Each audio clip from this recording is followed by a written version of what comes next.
છું કે તમારું તંત્ર શું કરી રહ્યું છે, તમે શું કરી રહ્યા છો। ભરૂચમાં એક 10 વર્ષની બાળકી ઉપર બળાત્કાર થાય છે, અંતે તેનું મૃત્યુ થાય છે। 72 વર્ષના બા પણ સુરક્ષિત નથી। તંત્ર શું કરી રહ્યું છે? આ વિડીયોના માધ્યમથી હું સરકારશ્રીને એક પ્રશ્ન પૂછવા માંગુ છું કે તમારું તંત્ર શું।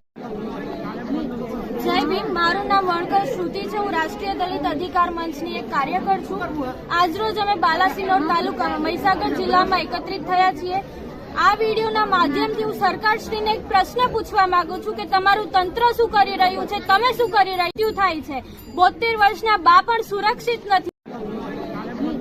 જય ભીમ, મારું નામ વણકર શ્રુતિ છે। હું રાષ્ટ્રીય દલિત અધિકાર મંચની એક કાર્યકર છું। આજરોજ અમે બાલાસિનોર તાલુકામાં મહીસાગર જિલ્લામાં એકત્રિત થયા છીએ। આ વિડીયોના માધ્યમથી હું સરકારશ્રીને એક પ્રશ્ન પૂછવા માંગુ છું કે તમારું તંત્ર જવાનું, અમે ગુજરાતમાં પણ સેફ નથી, અમે ગુજરાત બહાર પણ સેફ નથી, ભારતમાં પણ સેફ નથી। આ બળાત્કાર થાય છે, કિડનેપિંગ થાય છે, છેડતી થાય છે, અમારે મહિલાઓએ જવાનું તો જવાનું ક્યાં? આ પ્રશ્નોનો સવાલ આજે અમે સમસ્ત મહિલા છે પૂછવા માંગીએ છીએ કે અમારી સુરક્ષા